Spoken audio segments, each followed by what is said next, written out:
Aujourd'hui, on va discuter de l'intérêt qu'il y a à siéger, pour un jeune, à siéger au conseil d'administration d'un organisme à but non lucratif. Et moi, je suis convaincu qu'il y a beaucoup d'avantages. Et si je vous en parle aujourd'hui, c'est parce que il y a deux articles qui ont paru dans les affaires, dans le cahier électronique des affaires l'automne dernier, qui traitaient de la question. Il y a un article de Mme Aude-Marie Marcoux et aussi de Mme Kim Auclair. Donc, les deux articles faisaient référence à ça et ça a attiré mon attention et ça m'amène à vous parler de la question. Moi, je me souviens que quand j'étais directeur général à la coopérative de développement régional de Québec-Chaudière-Appalaches, j'avais instauré un programme de jeunes administrateurs stagiaires. Ça avait été à la fois bénéfique pour les jeunes qui participaient au conseil d'administration et pour les administrateurs aussi qui voyaient rajeunir un peu leur conseil d'administration ou qui avaient des perspectives nouvelles. Souvent, se faisaient poser des questions qui ne se faisaient pas poser normalement ou habituellement. Donc, ça animait les débats et tout le monde, c'était gagnant-gagnant. Et si je suis convaincu de ça, c'est entre autres parce que je ne suis pas tout seul à le penser. Il y a comme un savant, un éminent penseur au niveau du management qui a la même opinion que moi et qui s'appelle Peter Drucker. Peter Drucker, il a écrit 35 livres sur le management. Il est décédé à l'âge de 96 ans en 2005, donc ça fait déjà un petit bout de temps qu'il a réfléchi longtemps à la question. Et lui, quand on lui demandait c'était quoi la meilleure école de leadership, il disait que c'était d'œuvrer dans un organisme à but non lucratif, c'était de travailler avec des bénévoles.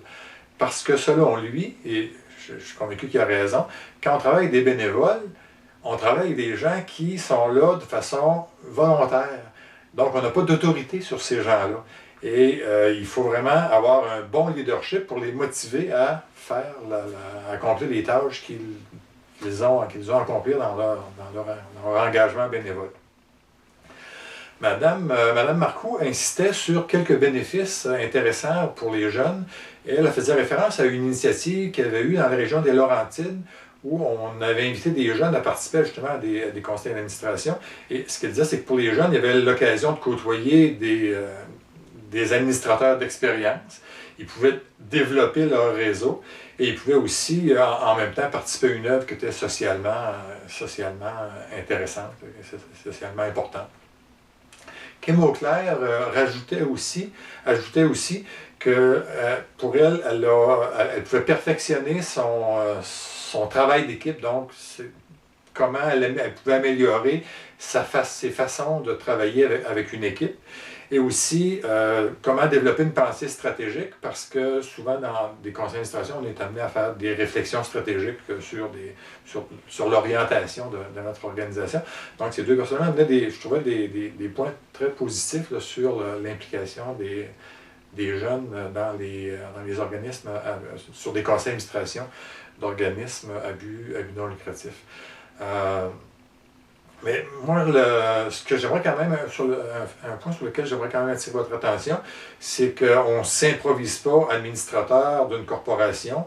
Assurez-vous d'avoir une bonne formation en gouvernance d'organisation.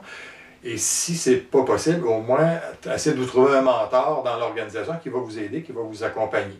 Donc, si comme moi, vous n'avez peut-être pas eu la chance d'avoir une formation en partant, en tout cas moi, quand j'ai fait mes premiers pas dans les organisations, j'ai dû apprendre pas mal par moi-même. Et la façon de faire, c'est d'écouter beaucoup plus que de parler. Donc, on apprend beaucoup en écoutant. Poser beaucoup de questions. On n'a pas à se gêner à poser des questions, parce que généralement, quand on pose une question, on n'est pas tout seul à ne pas avoir compris. Donc, les gens sont très contents qu'on ait posé la question. Et impliquez-vous lentement. Donc, petit train va loin et on y va tranquillement. Donc, j'aimerais que vous partagiez avec moi vos expériences comme jeune administrateur, si vous l'avez été ou si vous l'êtes, ou si vous êtes un administrateur chevronné, c'est des jeunes administrateurs sur votre conseil d'administration, c'est intéressant de partager ça. Et moi, je vais les repartager ensuite avec tout le monde sur mon blog. Alors, je vous remercie beaucoup pour votre écoute et à une prochaine.